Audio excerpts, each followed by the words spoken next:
Okay, time for chapter 3 and possibly 4 because chapter 3 is like 3 pages long, so I might just put them into 2. Put 2 into 1.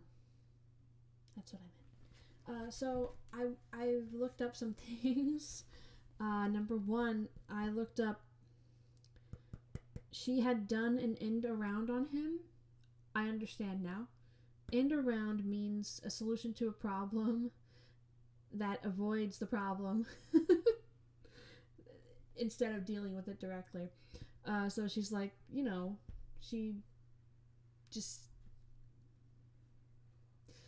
had a solution to the problem and just didn't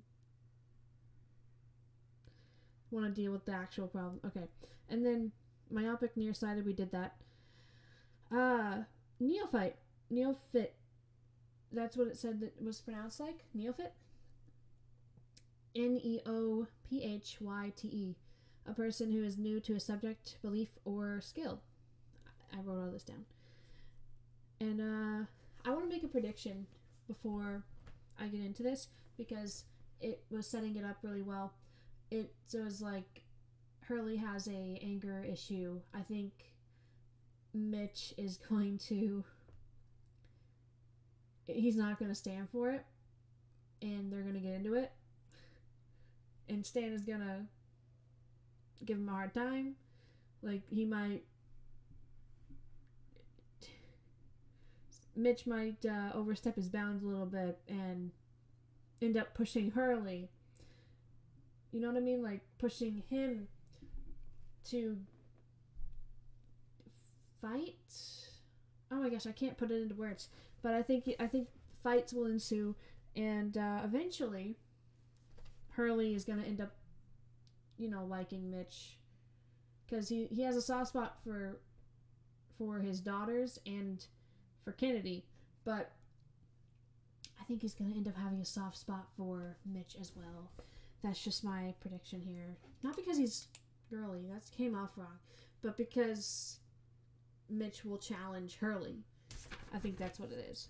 Yeah, so that's what I wanted to say. Mitch will challenge Hurley instead of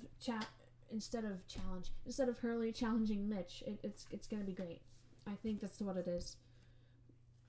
I could be wrong. I probably am. I have not read this book yet, so here we go.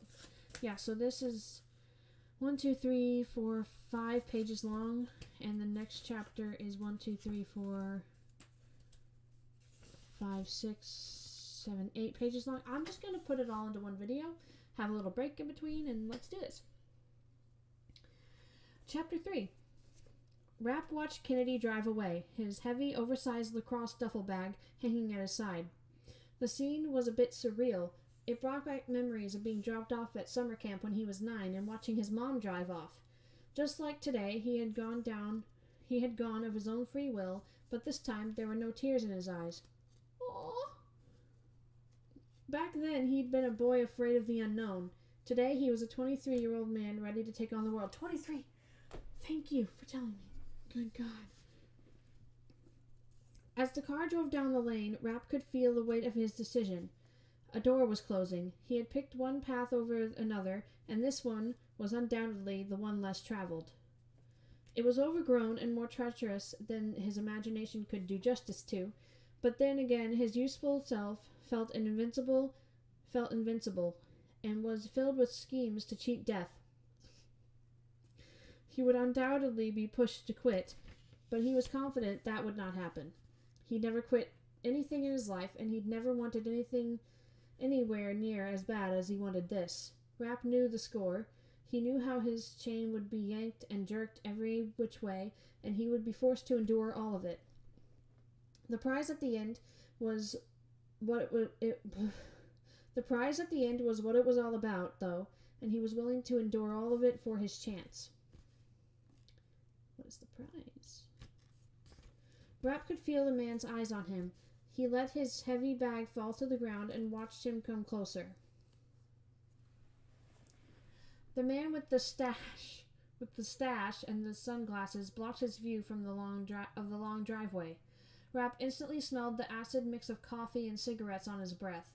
He wanted to take a step back, but didn't want to appear to be backing down, so he stayed put and breathed through his mouth. Take a good look at that car, Hurley said sourly. Rapp tilted his head to the side and watched the sedan disappear out around the corner. She ain't coming back, Hurley added in a taunting voice. Rapp nodded in agreement. Eyes front and center, Hurley snapped. I knew he'd give him a hard time. Rapp stared at his own reflection in the polarized lenses and remained silent. I don't know what kind of frickin' bullshit you pulled on her. I don't know how you managed to con her into thinking you had what it takes to make it through my selection process, but I can promise you that every day you're here, you will curse her 1,000 times for walking into your life. But you better do it silently, because if I hear you utter one single unkind word about her, I'll make you feel pain you never thought possible. Do you understand me? Yes. Yes, Hurley barked. Do I look like one of your... This is another word I won't say. What word can I say instead? I'll show you. This is another word I won't say. I won't say that. So, one of your college professors? No, Rapp said without twitching. No! Hurley howled with a veiny throat. You call me sir when you talk to me, or I'll stick my boot so far up your ass you'll be chewing leather. A speck of spit hit Rapp in the face, but he ignored it. He'd figured something like this would happen. So did I. He'd already taken a look around and hadn't seen any others, so this was probably his best chance. That's not the... Sir, permission to speak. That's not what you want to say to Hurley. I should have figured, Hurley said with a sigh. He placed his hands on his hips and said, All right, Ivy League. I'll give you this one chance to say your piece. I can only pray you're going to tell me this was a bad idea and you'd like to go home. And I've got no problem with that, he added quickly. Hell, I'll drive you myself. Good God. Rapp grinned and shook his head.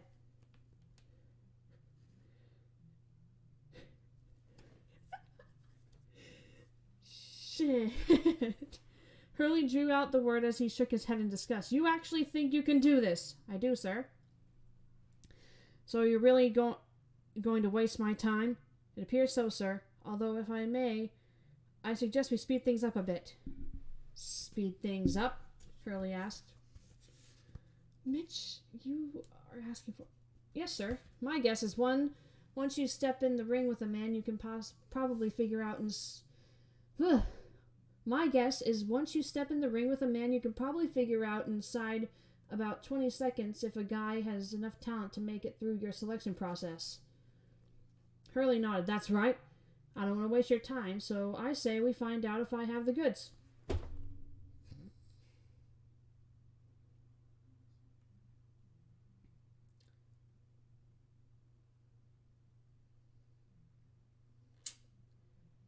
This is bad.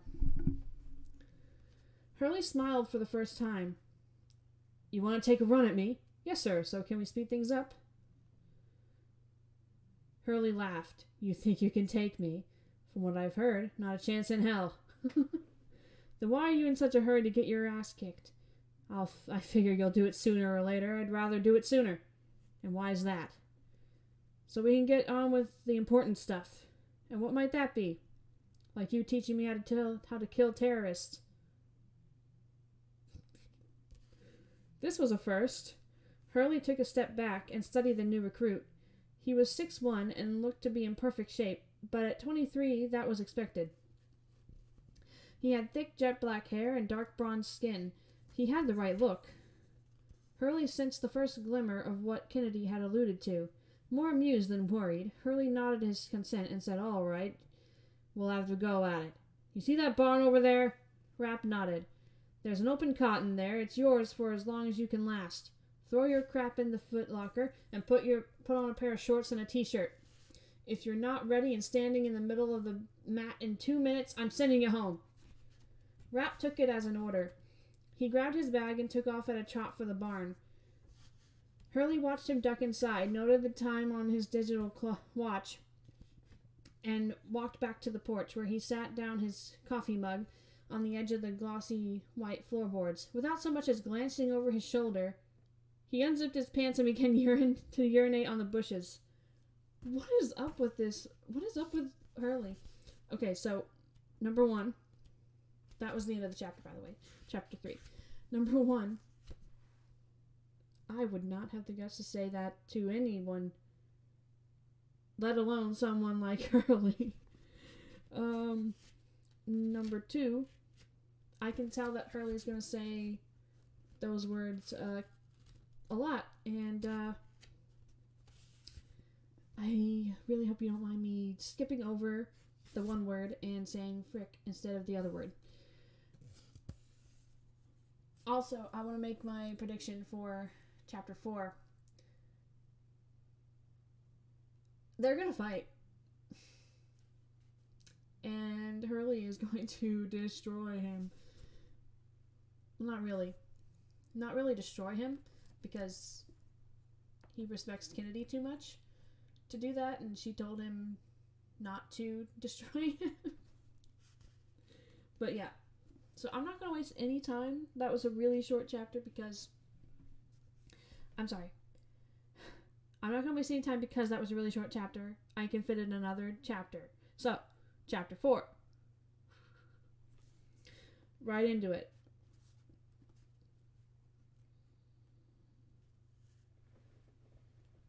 Alright, here we go. Sorry, yawning. Rapp found the cot next to 3 bunk beds. It was standard military surplus. Not great, but a hell of a lot better than the floor. After stripping to his underwear, he opened his bag and pulled out a pair of shorts and a plain white t-shirt. Kennedy had told him to pack only generic clothing. She didn't want him wearing anything that could give one of the other men an idea where he came from. They were all under strict orders to not discuss each other's past. Aw, but I want to hear about past. Rapp folded up his clothes, placed them in the footlocker, closed it, and set the bag on top. He would have unpacked the bag, but he heard his instructor approaching. Rapp took up his position in the middle of the well-worn wrestling mat and waited eagerly for his shot. Hurley stopped near the entrance to the barn, took a long drag off his cigarette, and began to loosen up with a few side stretches and shoulder rolls. He was not expecting much of a fight, so after a quick calf stretch, he took one last puff off his cigarette, stubbed it out against the sole of his boot, and entered the barn. The new recruit was standing in the middle of the mat wearing shorts and a t-shirt. Hurley gave him the once-over. He was fit, just like all the others, but there was a certain casual, relaxed posture that he found off-putting. Shoulders back, eyes front and center. Hurley shook his head and mumbled some incoherent words to himself. I don't have time to babysit. He bent over and took off his boots and socks and set them neatly at a 90-degree angle at the edge of the mat, socks folded on top. He took off his sunglasses and set them on top of the socks. Stepping onto the mat, he asked, "Rules?" Rapp didn't flinch. "That's up to you, sir." Hurley bent back, continuing his stretching, and said, "Since no one's here to monitor this little ass-kicking, I suggest we keep it civilized. Stay away from the balls in the eyes, and no throat strikes." "Chokeholds?" "Absolutely." Hurley grinned. If you want it to end, all you have to do is tap out." Rapp shook his head. "Fair enough." Hurley caught his first glimmer of something he didn't like. There was no sign of tension on the kid's face. Yeah, that's a little bit worrisome to me, too. He looked as relaxed as a schmuck who was about to play a round of golf. They're about to fight, and Matt... Good God. Mitch is just like... I'm ready. Two possibilities presented themselves, and Hurley liked neither. The first was that the recruit might not be the little mama's boy that he thought, and the second was that he might be too stupid to know he wasn't cut out for this line of work. Either way, he might have to waste more than one day of his valuable time trying to drum him out. You're not gonna make this boy quit. Hurley was shaking his head and muttering to himself when he realized there was a third possibility, that the kid might actually have the goods. You think? The potential hazard made Hurley pause.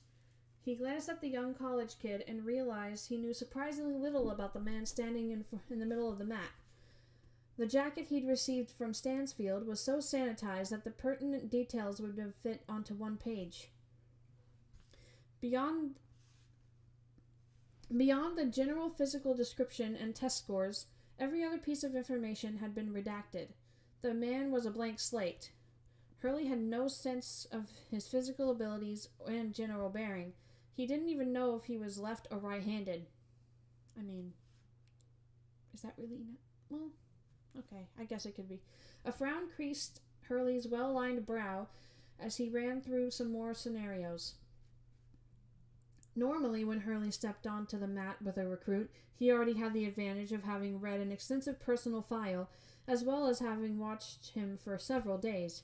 He could tell a lot about a man by observing him for a few days. He silently called himself a dumbass for not thinking of this sooner. There was no calling it off at this point. Was I wrong? Is Mitch gonna... Okay. His bare feet were on the mat. If he called it off, it would be a sign of weakness. Hurley set his apprehension aside and reminded himself that he'd bested every man he'd run through here. He moved forward with his normal swagger and lopsided grin on his face. He stopped 10 feet away and said, "Ready when you are." Rapp nodded, dropped into a crouch, and made a slow move to his left. Hurley began sliding to his right, looking for an angle of attack. He glimpsed his opening when his opponent made an aggressive head fake that was an obvious tell of what would follow. In that moment, Hurley decided to dispatch the kid quickly. He wasn't going to waste time with defensive blocks and holds. He was going to make this kid feel some real pain. Oh boy. Maybe bust a couple of his ribs. That way, even if he proved to be a stubborn fool, there'd be no hope of his keeping up with the others. Hurley anticipated the punch, ducked into a crouch, and came in to deliver a blow to the kid's midsection. Right about the time he pivoted off his back foot and let loose his strike, he realized something wasn't right.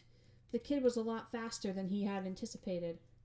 The little shit had doubled back on his own weak fake and was now a good 2 feet to the right of where Hurley had thought he would be. It looked like he had been suckered. Hurley knew he was horribly out of position and exposed, but he wasn't the least bit alarmed.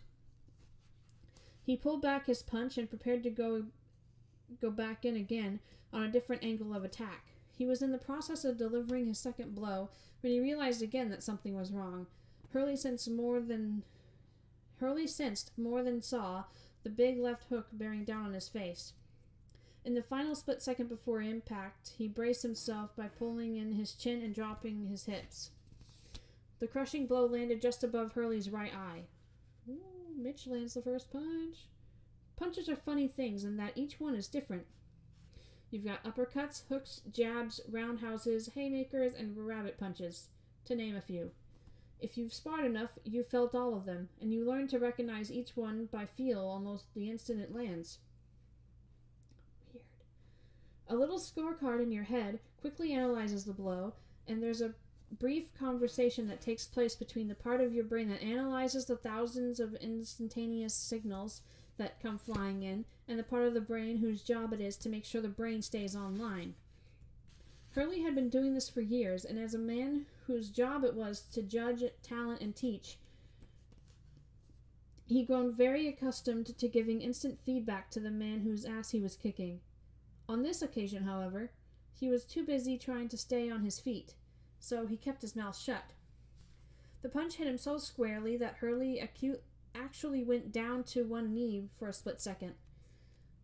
The turtle move had saved him from getting KO'd. If his head had been exposed any further to the force of the blow, would have snapped his jaw around so quickly his equilibrium would have gone offline, and he'd be down for a nice long nap. The ringside announcer in Hurley's brain made him aware of two things in extremely quick succession. The first was that he hadn't been hit this hard in a long time. The second was that he'd better launch a counterattack and do it quickly, or he was going to get his ass kicked. This isn't how I thought it would go. Hurley pivoted from his back to his front foot and launched a flurry of combinations designed more to get this kid to back up than actually hit him. The first two were blocked, and the next 5 found nothing more than air. Hurley realized the kid must have been a boxer, and that meant he'd have to get him down on the mat and twist him into submission. No more punches. Before Hurley had a chance to regroup, he felt the leg sweep catch him perfectly in the ankle of his right foot, which happened to be bearing about 90% of his weight. What happened next was simple physics. The sweep took him out so cleanly that there was no hope of catching himself with his back leg. So Hurley went with it. He landed on his ass, tucked and rolled back and sprang onto his feet. The fact that the kid had just swept him was not lost on Hurley. Boxers did not know how to use leg sweeps. There was a split-second pause while Hurley looked across the mat at the new recruit and wondered if he'd been lied to about his lack of military training. The respite did not last long. Once again, Hurley found himself on the receiving end of a combination of well-placed punches. He had to get this kid down on the mat, or he really was going to get his ass kicked. He backed up quickly as if retreating for his life. The kid followed him, and when he launched his next attack, Hurley dropped down and slid in. He grabbed the lead leg and stuck his shoulder into the kid's groin while pulling up and lifting at the same time. The kid tried to drop his hips, but Hurley had too good a hold. Hurley was about to topple him when a double-fisted hammer strike landed between his shoulder blades. The blow was so solid, Hurley nearly let go, but something told him if he did, he would lose. So he hung on for dear life and finally toppled the kid. Hurley was on top of him. He found a wrist and jammed his thumb into the pressure point while maneuvering the rest of his body into position for an arm bar. He rolled off and delivered a scissor kick to the throat of his opponent that under the rules was not exactly fair, but neither was their business. The kick barely missed, but Hurley had his opponent's wrist in both hands now and was ready to lean back and cantilever the kid's damn arm until he hyperextended the elbow. But before he could lock in the move, though, the kid did something that Hurley did not think possible. Rapp had somehow reversed into the hold and was now on top of Hurley, who still had a good grip on his wrist. Hurley's head, however, was now firmly locked between Rapp's knees. Rapp hooked his ankles together and began to close his knees like a vice crushing a coconut. Hurley jabbed his thumb as deeply into the wrist of his opponent as he could, but it didn't get him to back off a bit. He could feel the early stages of a blackout coming on and scrambled for a way out. He released his left hand from the wrist hold and grabbed a handful of the kid's thick black hair. Instead of letting go, though, the kid squeezed his knees even harder. White lights were dancing at the periphery of his vision. Hurley couldn't believe he had just had his ass handed to him by some college puke. Still, he did not stop looking for a way out, and with the darkness closing in, he found his answer sitting only a few inches in front of him. He vaguely remembered a brief discussion about rules before they had started, but that wasn't important right now. He vaguely... Making sure he didn't lose what was important. In a last-ditch effort to avoid calamity, Hurley released his opponent's wrist and lashed out with his now free hand. He found the kid's gonads, and with every last ounce of strength, he clamped down and began to squeeze. Jesus, Hurley. Okay. That is amazing. Oh my goodness gracious. So that was the end of chapter 4. And Jesus Christ, I love that. Shut up, phone. Oh my gosh. So, not what I thought was gonna happen. Obviously, I thought that Hurley was gonna completely destroy Mitch at first, and then later, Mitch would get better, and then challenge Hurley. But instead, he challenged Hurley right then and there. He's like, "I'm better at fighting than you, ha ha ha." Like, oh my goodness gracious, that's amazing. I love it. Shut up, phone. How do I turn off this? There we go. Sorry. But yeah, so I'm going to go ahead and end this now and do the next chapter in the next video. I'm sorry, I'm just reeling from that. That's from that last thought he had. But the rules wasn't what was important right now or something. Okay, one more. I just have to read that again. That one. He vaguely remembered a brief discussion about rules before they had started, but that wasn't important right now. I love that so much. I love it. Okay, next chapter. I will start reading that next chapter in a minute. Uploading these are going to be a hassle. This is... Anyway, okay.